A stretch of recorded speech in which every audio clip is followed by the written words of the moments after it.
que é a questão da informação, que é a questão do conhecimento, e saber o que é certo e saber o que é errado. E aí você não vai saber como agir. E aí você vai agir de forma desproporcional, você vai agir de forma inapropriada, porque simplesmente você não tem base do que é certo e do que é errado, porque você não tem conhecimento, você não tem informação, você não tem sabedoria. É por isso que nesses debates sobre aborto, casamento, identidade de gênero, entre outros, se você aplica o relativismo moral, você não sai para canto nenhum, nada acontece. Deus é criador, ele tem autoridade para estabelecer padrões morais universais, a Bíblia apresenta esse padrão moral. Os princípios de justiça, equilíbrio e propósito reforçam uma moralidade objetiva. Aplicação prática. A moralidade bíblica fornece uma base segura para educar os nossos filhos, tomar decisões e viver em comunidade. Nós devemos ensinar as crianças e os jovens a importância dos valores morais, mostrando para eles, né, o que aconteceu lá em Juízes, que naqueles dias eles não tinham rei, cada um fazia o que era bom, parecia bom aos seus olhos. Sem o reconhecimento da verdade, não há separação de certo e errado. Não tendo certo e errado, não há emoções e comportamentos dignos. Esses são os pontos que eu gostaria de trazer para vocês sobre relativismo e a importância desse relativismo quando você estuda ele por uma perspectiva de definições, de verdades, de buscar as palavras, o que elas significam e de que forma nós devemos falar com as pessoas, nos comunicar com as outras pessoas em relação a esses pontos. Eita, que eu passei tempo, foi 50 minutos. Desculpa, perdão, pessoal. 50 minutos eu dei sobre o assunto.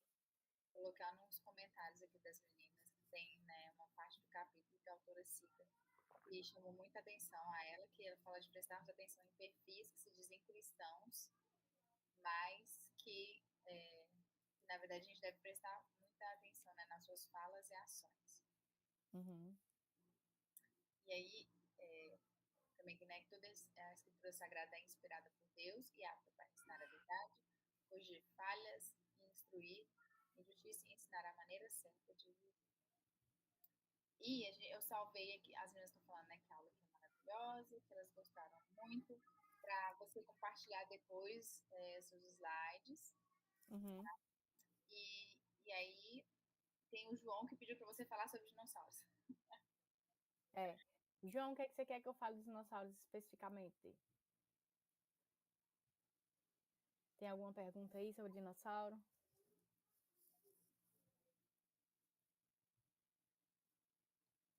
Ô, Ana, eu ia sugerir que antes, talvez, dos dinossauros, a gente pudesse dar uma retomada, né, no capítulo, assim, né, ou debater, quem sabe, algum ponto que tenha surgido a partir da leitura do capítulo do livro mesmo, né? Enquanto o João escreve a dúvida dele sobre os dinossauros. E lembrando também que o sorteio está aí rolando. Eu vou deixar mais uns 5 minutinhos para quem ainda não preencheu. O comentário está destacado aí no YouTube. E aí, daqui a pouco, a gente já vai fazer o sorteio. Posso fazer uma pergunta para a Gabriela, assim, a respeito de um trecho aqui do texto, não sei se alguém mais percebeu.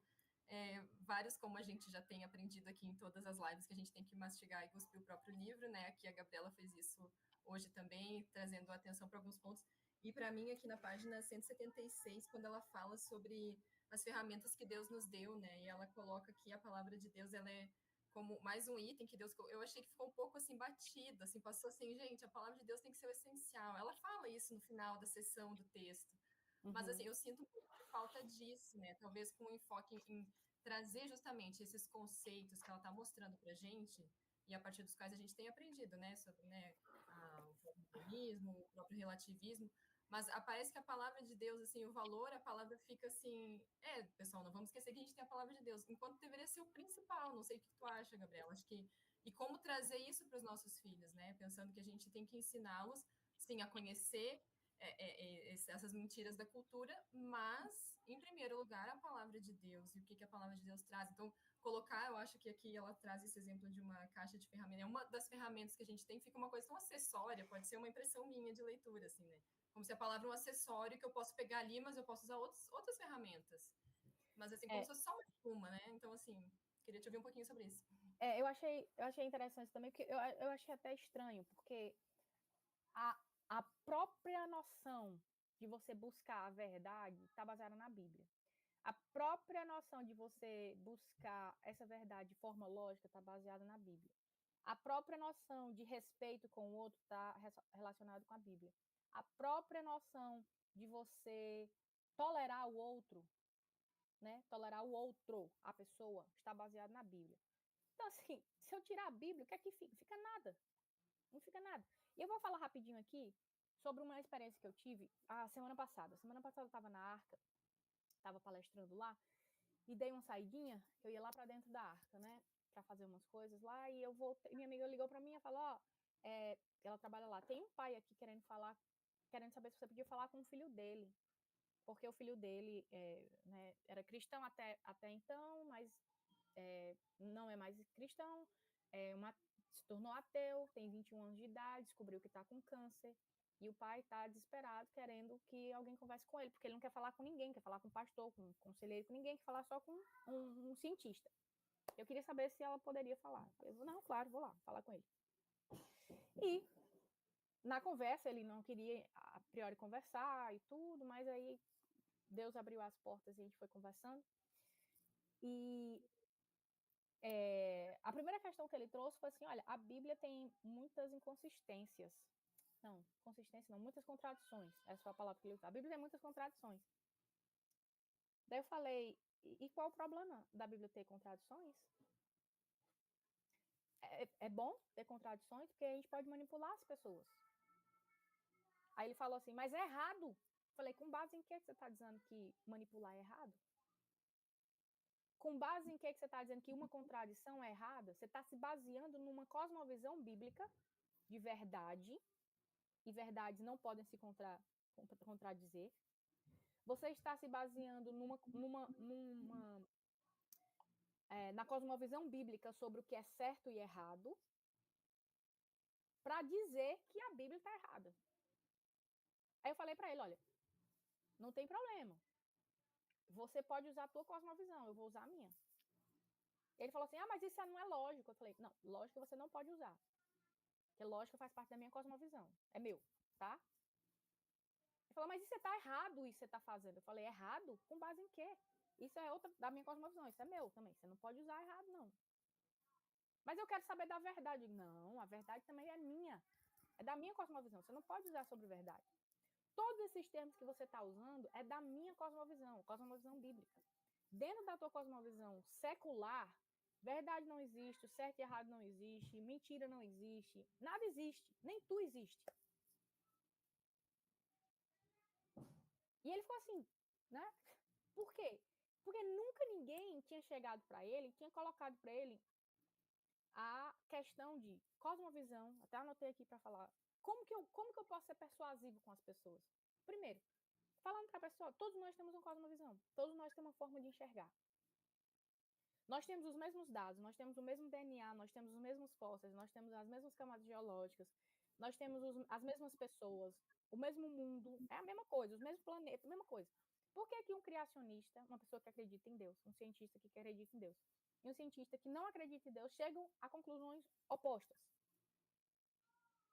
Tem o mesmo dado, a mesma informação aqui na tua mão, mas chegam a conclusões opostas. Cosmovisão. Você demonstra para a pessoa que todos nós temos uma cosmovisão. Todos nós estamos enxergando as coisas de acordo com os nossos princípios, com os valores que nós temos. Outro ponto, neutralidade. Não existe neutralidade. Isso é muito importante. E demonstrar que a cosmovisão que aquela pessoa tem, ela é inconsistente, ela é arbitrária. E aí você vai dar alguns exemplos. Por exemplo, do relativismo. Você pode usar o próprio relativismo como exemplo. Não existe verdade absoluta. Você pergunta, isso é verdade? A pessoa não vai saber responder, porque se ela disser que é verdade, então o que ela acabou de dizer não é verdade. Tá entendendo? Então, é muito importante para a gente jamais, de forma alguma, tirar a Bíblia da equação. Gente, tirou a Bíblia, não acabou. Acabou, pode... Vai-se embora. Morreu Maria Preá, como a gente diz lá no Nordeste. Vai embora. Não tem. Então, a Bíblia não é um instrumento. A Bíblia é. Ela só é. Tudo que você pode encaixar nesse é a Bíblia. A Bíblia é a verdade, a Bíblia é o instrumento, a Bíblia é o caminho, a Bíblia é tudo, certo? Então, eu achei que, nesse aspecto, ela deixou um pouco a desejar, como se assim, olha, usa a Bíblia, mas usa outras coisas. E eu entendo que é interessante a gente usar algumas habilidades, por exemplo, da própria lógica. Tá, mas de onde vem a lógica? Do materialismo que não vem, né? Do naturalismo é que não veio. Vem da Bíblia. Apenas um Deus lógico colocou em nós uma mente lógica para que a gente consiga entender, reconhecer o mundo ao redor que ele nos deu.